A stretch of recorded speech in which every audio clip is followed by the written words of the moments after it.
Okay, now that we have a better understanding of the cranial nerves, we can actually get to the brainstem. So the brainstem, we have the midbrain, we have the pons, and then we have the medulla. You should be, I don't know, you should be able to kind of sort of like, notice features from anterior, posterior view. This giant thing hugging the face, this big fat protuberance is the pons. You have these long, like striated longitudinal tissue. It's going to be your medulla, and then they desiccate in the lower medulla. Looking at the posterior side, we have the quadriminal plate, quad because there's four. There's two superior colliculi and two inferior colliculi. And then right on the posterior side of the thalamus, you have the hypothalamus, you have the pineal gland. And remember, the trochlear nerves are kind of the only ones, the cranial nerves, that really come from the posterior side. You notice that everything else really comes from the anterior side. And again, you can notice when we're looking at the medulla because we have these longitudinal sections in the vertical plane. So the rule of fours, again, there's two cranial nerves above the midbrain, two at the midbrain, four at the pons, and four at the medulla. If you divide evenly by 12, you are in the midline. If not, you're probably going to be in the lateral. There are a couple exceptions where you have the nucleus actually in the midline, and then the actual nerve itself kind of then quickly moves over to the periphery. In general, we're going to have four midline structures that begin with M. The motor nucleus, the MLF, which is in the midbrain and pons for the most part, the motor pathways, and then the medial lemniscus. And then the side structures, we're going to have four of them that begin with S. Again, rule of fours. Spinocerebellar for going to the cerebellum to help with coordination. Spinothalamic tracts, sensory, and sympathetic. Note as well that the medial lemniscus, we call it this in the brainstem, but in the spinal cord we call it the dorsal column, so it has a name change. That name change also reflects what it does. It moves medially, which is helpful, as opposed to being very dorsal in the spinal cord. Okay, so looking at the midbrain, the cerebral crus, also known as the peduncles. These attach the cerebrum to the lower brainstem. This is going to be a lot of your motor output. And again, once you get above the spinal cord, you can just kind of keep this in mind, right? The precentral gyrus is going to have your somatomotor cortex, and then you have your somatosensory cortex a little bit on the posterior side. And it's the same thing for sensory is probably going to be more on the posterior axis, and motor is going to be more on the anterior axis. It is useful to remember. So speaking of which, the medial lemniscus and the spinothalamic tract are going to be right here. Again, we have the anterior over here is the motor, and then a little bit posterior is going to be the sensory. And as the name implies, medial lemniscus, which is proprioception, is going to be a little bit more medial than the spinothalamic tract, things like pain and temperature. We have the tectum, which is kind of this area, the tegmentum, which is kind of that area. I know it's pointing to the red nucleus, but it's like this whole area over here. The ventral tegmentum area sometimes can produce dopamine. Remember, this is in the mesolimbic and mesocortical pathways. We then have the substantia nigra compacta, which is it's always in the activating the directing, and it's inactivating the indirect pathway. And it's dark, substantia nigra, black substance, neuromelanin, and dopamine are both downstream derivatives of tyrosine. So it makes sense that you kind of have a little bit of both if you have a lot of tyrosine production here, tyrosine manipulation. The tectum is going to be, back here in the back, is going to contain the colliculi. So I kind of differentiate tectum versus tegmentum with the C and C for colliculi. Cranial nerves 3 and 4 divide evenly by 12. They're going to be kind of midline. The red nucleus, this is only going to be in the upper midbrain. It's going to be for the upper limb flexors, which we'll come back to. This is important for decorticate and decerebrate posturing. And the Edinger-Westphal nucleus, which is just a cool name objectively, is going to parasympathetic. It's going from the pretectal, so optic nerve afferent to the pretectal to the Edinger-Westphal nucleus. The parasympathetic now is going to send things along the oculomotor nerve to help constrict the pupils as far as the pupillary light reflex. And the MLF is going to be important for coordinating lateral gaze. Whew, that's a lot. Medium yield, stuff you should know. All right, the red nucleus is always trying to flex your upper arms, but it's up to your brain to say, stop doing that. This happens for a lot of primitive reflexes as well, right? The Babinski, you want to point your toes your toes towards the ceiling, and your cortex has to suppress that. So if you have an upper motor neuron lesion or some cortical infarct, you might have a reemergence of these primitive reflexes. So it's kind of a similar thing here, is that the red nucleus wants to flex and the cerebral cortex has to say no. So what happens? If I have a lesion below the red nucleus, well, even if you wanted to flex, you couldn't, because the red nucleus can't communicate with your biceps and whatnot. So you're going to have extended arms, extended wrists. However, if you have a decorticate, you're going to have decorticate posturing, a lesion here.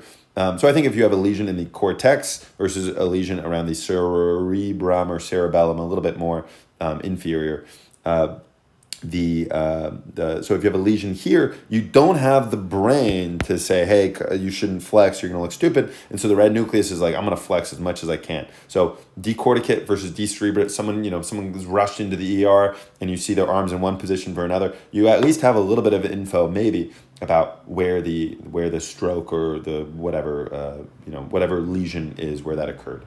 All right, so the upper midbrain, as we said, is the only one with nucleus. So you can see two pictures of this on your test, and you should know the upper versus the lower. We have the MLF, which spans the midbrain to the pons, and it kind of makes sense when we think about the lateral gaze pathway, which we need to know. So if we want to look to the left, so our right frontal eye field, FEF, says, hey, we should look to the left because there's something cool over there. There's like a lion we should be aware of. So it'll go, we have all of these dumb crisscross. So it's going to crisscross. The right one goes to the left paramedian pontine reticular formation, which is going to communicate with the left abducens nuclei, which then, so the one that's easy to make sense is the left abducens now is going to go to the left eye and abduct it. And again, we're trying to look to the left. So I do want my left eye to abduct. This makes sense. Now, it's then also, we need to get our right eye to look medially. So continuing on this pathway, the abducens nuclei moves another crisscross, and it moves via the medial longitudinal fasciculus to the oculomotor nucleus back on the right side, and we know that this controls many muscles, one of them being the medial rectus, to have this look medially. If we look laterally here and medially here, the combination of this is we're going to look to the left and see that lion. Now, the MLF is super highly myelinated, so I would know that if you have multiple sclerosis, this is one of the first things to go. Previously, we actually didn't really emphasize this. We have the cerebral aqueduct here. This is the interventricular foramen of Monroe, communicating with the lateral ventricles to the the third ventricle to the fourth ventricle. So maybe that's not the one of Monroe. So the third ventricle to the fourth ventricle. Here we have this cerebral aqueduct, and this is right next to the midbrain. So it's a tiny little amount that we're seeing again right here. As we go a little bit lower, again, we see this little hump, this protuberance. That's the pons. This is where we're going to have the fourth ventricle, and we're going to have a much enlarged space for the cerebrospinal fluid. So we see that here. There's a large fourth ventricle, a lot of cerebrospinal fluid. So that's a way you can differentiate the midbrain from the pons, the medulla, is the small little area for cerebrospinal fluid. So rule of fours, we're going to have the cranial nerve 5, but it's so big it does span. That one's tricky. But then cranial nerve 6, 7, and then 8. 8 is also an asterisk because it's a little bit in the medulla as well. MLF, because again, we need to communicate between the cranial nerve 6 and cranial nerve 3 for a lateral gaze. The medial lemniscus, again, we have the corticospinal tract for movement a little bit more anterior. Think of the pre and post central gyrus. And then behind them, we're going to have our MLF and our spinothalamic tract. But again, the medial lemniscus, previously known as the dorsal column, will be a little bit more medial.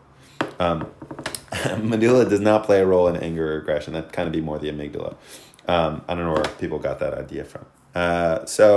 The medulla, cranial nerve 8, again, it's kind of in medulla and the pons. So cranial nerve 9, 10, 11, and 12, you have this inferior olivary nucleus. It's a little squiggly thing. Mainly, it's just a distinct thing to know, oh, okay, got it, we're the medulla, if you see this on the test. I think this was my test, and I missed it because I'm a dummy. But this is going to communicate with the cerebellum. And then note that we also have the pyramids, which is technically separate, which is again anterior is going to be where all of your motor fibers, axons are going to be in the brainstem. And they desiccate in the lower part of the medulla from the spinal cord. Notice that cranial nerve 9 has a nucleus. So the nucleus is where they're originating from, right? That's where the cell bodies are. And then the cranial nerve itself is, for the most part, where the axons are. This is swallowing. And then it's ambiguous because it's kind of ambiguous. We don't know which one it is. It's in both. It's in both cranial nerve 10. That's probably why it got its name. And it makes sense, though, that they do share some function. They're both for swallowing. We've seen this, and they both have the gag reflex and things like that together. Cranial nerve 10 is actually a very busy boy. It's got the nucleus ambiguous. It's got the nucleus tractus solitarius. It's got the dorsal nucleus, and it's got the spinal nucleus, which is randomly some little offshoot from cranial nerve 5, but that one's less important. So the most important, swallowing, visceral information from like what kind of food do we have, what did we just eat, and then the dorsal nucleus for parasympathetic to, hey, like you can start secreting stomach acid. We just had a couple of steaks or something. So here we're seeing all of these things combine to make the vagus nerve just a big bundle of axons. And so maybe one of the most important ones is the NTS, nucleus tractus solitarius, or the nucleus of solitary tract. This is going to pick up if like you have poison in your blood or poison in the food that you just got to eat in your GI. This is going to send information to an area of your body called the area postrema, also known as the chemoreceptor trigger zone, and say, hey, like we just ate some poison, maybe we should throw up. Maybe that's a good thing to do. So again, there's a debate. The CTZ, I would just say it is. CTZ is the area postrema. They're more or less the same. So mostly we have these tight junctions. So molecules in our blood cannot get access to our brain. But again, this is a double-edged sword, right? Because it protects us, but we also want that information. And so what's going to happen here is sometimes molecules might get in, or they will get in an exposed area postrema, one of our 6 circumventricular organs. And it's exposed because these are toxic molecules. And by getting into this area, it tells us, oh, okay, we should start throwing up because it's binding to this receptor and it's going, this is a toxin. Shit, we just ate some poison. We should throw up. So that's kind of the utility of this. There's a lot of things that go into throwing up. If you're in fear factor, all the things you're seeing and smelling and pain, those nerves are going to go to a vomiting center. We have the NTS, which we said is one of our 4 tracks for the vagus nerve, is picking up the poison that we just drank, Dr. Jones. But then literally there are just things circulating which can interact with the chemoreceptor trigger zone in the area postrema. And then the vestibular system and the labyrinth in our ear. If you're in a roller coaster, it can communicate with the cerebellum, which communicates with the vomiting center. And all of these things together, you can throw up from a roller coaster, you can throw up from eating poison, you can throw up from smelling something you just think is really gross, right?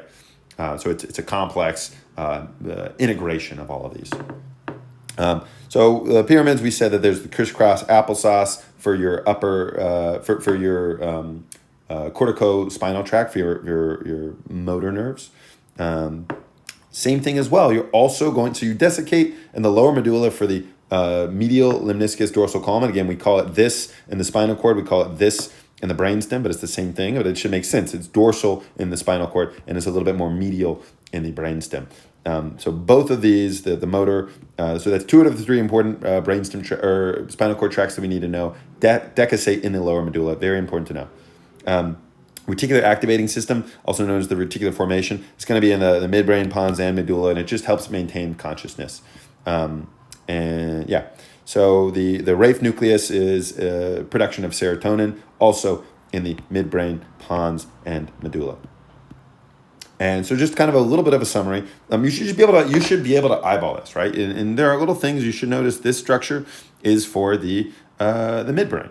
And I'm even just coming up with this now. You could just think of okay, that's like the beginning of an M. I don't know. That's stupid. Maybe it sticks. Olivary nucleus, boom. I know I'm in the medulla. Also, we see this tiny little cerebral aqueduct. We're probably in the midbrain. We see these larger ones. We know that we're in the pons or the medulla over here. So starting with the medulla, We have the cerebral peduncles. Again, you think of the precentral versus postcentral. In the brain area, the anterior is going to be more for motor movement, and then the posterior is going to be a little bit more for sensory. And we know the dorsal column medial lemniscus is going to be, well, you guessed it, medial, because that's the new name. It is now medial. So that is medial to the spinothalamic tract. So proprioception, medial. The pain temperature, it's a little bit more lateral. Now we have a red nucleus if we're in the upper one. We have the substantia nigra compacta, which is going to be dark. We have the tegmentum over here, the VTA to the mesolimbic and mesocortical pathway. We have the tectum, C for colliculi, because we have a superior colliculi for light, inferior colliculi for sound. Cranial nerves 3 and 4 are midline because they're evenly divisible by 12. Then we're moving into the pons, where you can see, again, anterior corticospinal tract. A little bit more posterior, we're going to have the sensory ones, and this one is going to be M for medial. And the same thing over here. We have our pyramids where decussation happens in the lower medulla, and then we have the, again, medial for the proprioception, and then we have the spinothalamic tract over here. Again, they're the posterior versus anterior, precentral, postcentral. Very useful way to think about it. This is actually, I think, pretty high yield. It's super dumb. I think it's ridiculous we have to know this, but I would know it.